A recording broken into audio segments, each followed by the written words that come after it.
If you caught my last video here on the Welch Family Homestead channel, well, you watched me saw down a big dead forest pine while training my dog Fontana to overcome his instincts and to listen to my instructions so he didn't get squished. That tree was so huge that I'll run most of it through the sawmill and make some much needed lumber. I was at least able to harvest this top section of the tree for a post in the barn, but Jiminy Cricket, it sure has a lot of limbs, knots, and obstructions that will make it a bit challenging to mark out where the mortises will go. So I figured this is a perfect time to show y'all how to work with a contrary log. I removed all the bark, so now let's clean it up so we can work on it. Hey, I'll be much obliged if you'd hit that subscribe button while I tidy up.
This helps me get my lines transferred from one end to the other when I have obstructions. And I have obstructions on this log here, quite a few actually. You can't see it from the angle of the camera, but on this side I have quite a few. And I may even have to extend this some to be able to get around it. I can't chalk all four sides. Normally I would make this mark on both sides. I've already made the mark on the other side. This is a level mark from here to here, and it's squared off perpendicular from here to here, getting me the center of what I would call the center of the log. And also, while it's stationary here, marking both sides, this line is exactly straight with the other line on the other end. This line here is exactly straight with the perpendicular line on the other end. So to chalk a line down through here with obstructions is impossible. I don't want to keep some of these obstructions on this particular log for two reasons. Number one, I think it's decorative. It's going to look good in the barn. I'll knob some of these off a little shorter, dress them up a little bit, but it'll be places where I can hang ropes or hang other things on it. And it gives it character. This is a dead standing tree you seen me cut down earlier. And at the same time, number two reason is I wanted to show you how you could lay off your notches, what we call the mortises, without worrying about how can I get a straight chalk line on an uneven surface. And this is exactly how I do it. Okay, so let's install these. Now, when I'm installing these, I'm not installing them right in the center. I'll be covering up my lines. So what I'm going to be doing here is I'm going to expose the line on one side. So I'm going to expose it on this side here. And the reason is I have less obstructions here than I do on that side. And I'm hoping that I can offset it enough to be able to handle that. I may have to actually add material to this to get around the obstructions, and if so, that's okay as well. And then I pre-drill the holes, get some screws started. Don't tighten it down all the way. get it close. You see how it busts. It doesn't matter. Doesn't matter because this is all throwaway material. And again, these are just for reference to square this material off. Now I can pull strings from this plane instead of pulling a chalk line on the uneven surface. This side here, the obstructions may actually be out further than these templates that I have, the template jigs that I have installed. And if it is, that's fine. I can make a decision to either cut them back with a chainsaw or to lengthen my jig. But the first things first is I'm going to pull the strings tight.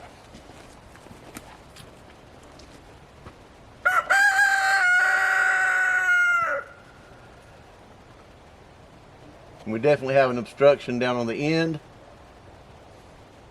Possibly a couple of other obstructions there as well. This piece will have to be lengthened out and made longer.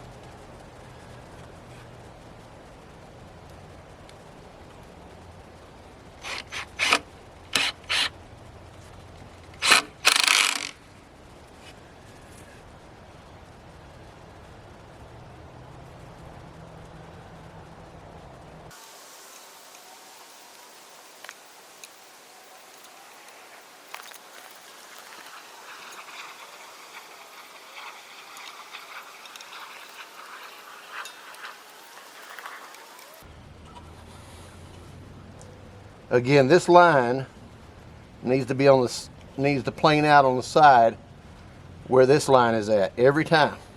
This to this line becomes my zone. It becomes my plane that I'm working off of. So to get the depth, and I want a 2-inch minimum gap here, and of course there'll be a chamfer coming out this way, and a chamfer coming out this way. But if you'll notice, this chamfer is going to be different than this one because this has a hump because of this knot coming out of it. Now we'll cut the chamfers and this knot will have to go, but basically we're looking at a 12-inch wide or nominal 12-inch thick log intersecting with this. And this point to this point right here is 8 inches wide, which is going to be the length of my mortise. My mortise goes basically from toe to toe, and then the chamfer is going to go out 2 inches nominal. If it's 2 inches deep, 2 inches out this way, that'll be a 45 here. On this side here, it'll be a 45 here, but this chamfer is going to go out further because of this rise. This elevation here compared to the plane is what I'm going off of. But then as it rises up, then I have to calculate so this line comes across the same distance up off of this line, because let me show you what I'll do. So basically what I'll do is I'll set it on this. I'm not going to run a level, but I'm going to go back here and I'm going to catch my measurement here, and then I'm going to catch my measurement from here to this line, and I'm going to get it where it needs to be the same here as it is back there. And when I do, I measure here to get 2 inches. And I'll measure here to get 2 inches. So I want at least a 2-inch depth on my minimum side. Now when I go to here, it's going to be different because it raises up. But if I get the same exact measurement here as I do here, and I subtract that from the measurement I have here and here, I know how much of a rise I have. So I have about a 3/4 inch rise from here to here off my plane. So I'm going to have a 3/4 inch deeper cut here than here to get to the plane that I need to be.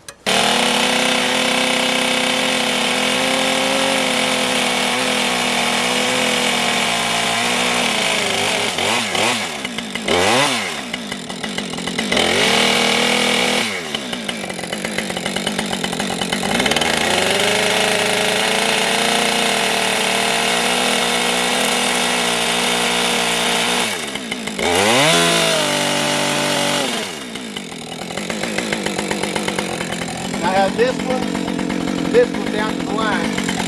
Now I'm going to take the chunk right here.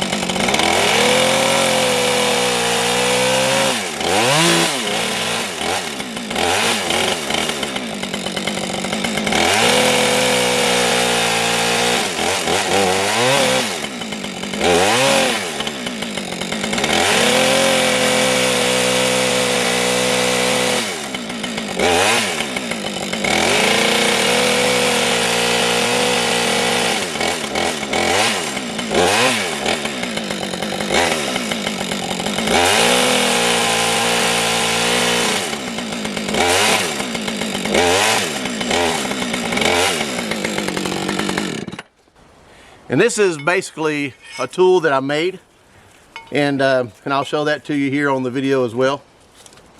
I needed a new slick or a new chisel that was wide enough and heavy enough to be able to do what I needed to do.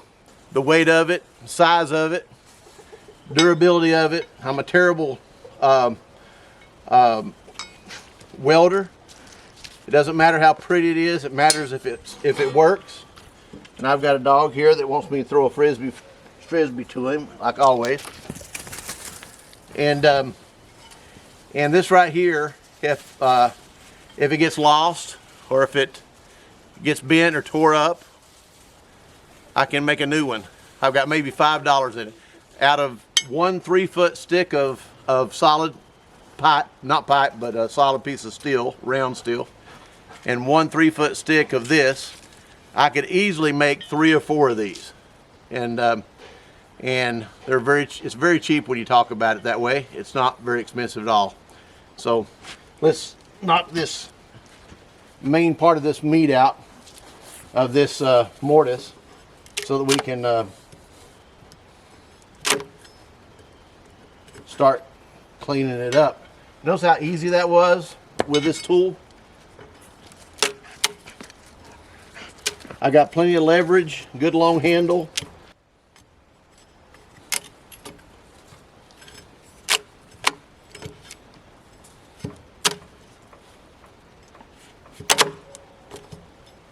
There we go. Let's get these pieces on out of there. Check on these to buy them. You're looking at anywhere from at least $130 to $700, believe it or not, for one that's not near as good as this.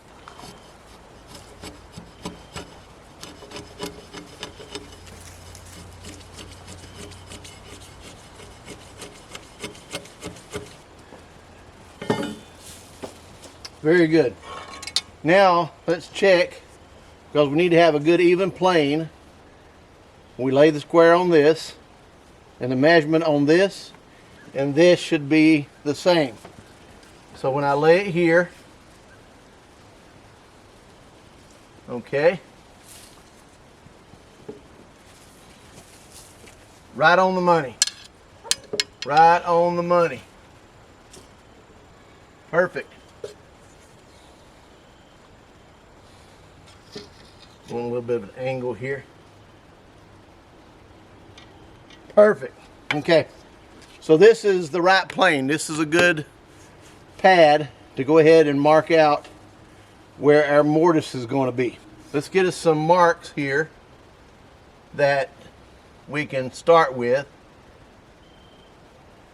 These are just temporary marks. There's my rooster saying hello to everyone. Now what I want is to get this to be a 3.5 by 8 inch mortise here. Okay, so one of the things I'm going to do now is find the center of this pad. And I know my center is going to be somewhere right in here, okay? Right here's my center. So from that, I want 3.5 inches. So I need to go 1 3/4 from that, but I need to find out how far I am away from this control line. So I'm exactly 3 inches from the control line to the center.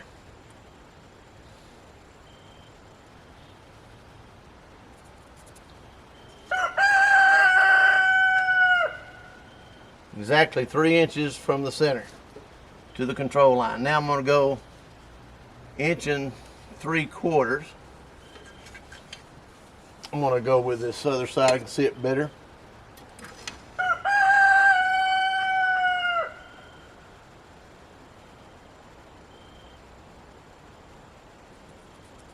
Inch and 3/4 is half of 3.5. And obviously I'm going to go on over here, set it on 3.5, 1 3/4 to the center line, make my other mark.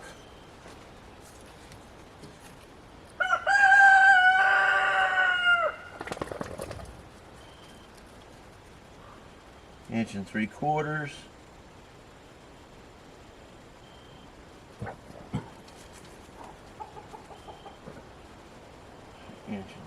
Almost marked that. No, I marked it right. 3.5. Right there. 1.5 right there. Okay. Now basically my mortise is going to be the total length of this, and it'll go between these two lines. It don't have to be perfect, but we'll take a straight edge and we'll mark it. I'm just doing this for the video so you kind of know where it's at. And so then here we'll take out the mortise, all this area right here I'll take out. And I'm going to cut it down in there 4 inches deep. Okay? Now obviously 4 inches deep is going to take me to about right there. That deep into it. Then I'm going to be taking this mortise out. Okay? Now I'll do this with a drill, and then I'll use my chisel to clean it up, and then it will look like that one up there, but even neater. Doing this for the video, doing a little neater than I would if I was just doing it for the barn. This is my barn, so if I was doing it for someone else, I'd make it a lot smoother, but structure is all I care about on this particular part of the project. So I hope that helps you to understand how to do this a little bit better. I want to take you step by step so it's not so confusing. And at the same time, I've got a storm coming in, so I'm going to get all the tools up and get everything rounded up before all this storm hits me really hard. God bless you, and thank you for joining me here on the Welch Family Homestead. And let's get dirty and do something beneficial, and to do everything we possibly can to make someone's life a little bit better. God bless you, and may you be thankful on this Thanksgiving week. I'm doing this on Thanksgiving week, by the way. This is an exciting week we should all be thankful for, and hopefully I'll be able to upload even another video before Thanksgiving. I am behind on the videos, but thank you all for subscribing to our channel and watching our videos. You don't have a clue how much you help us out when you do that. It is a blessing that you come by and that you partake in learning everything you possibly can on something maybe you can't find anywhere else on any other channels. So this is an exciting project for me. This barn is going to serve me and my children, hopefully, even when I'm gone, for many, many years. And that's why I'm building it so hefty and strong, so that it will be able to be something that the kids can look around and the grandkids can look around and say, Papa Welch built this for us. God bless you. Have a beautiful, beautiful Thanksgiving week.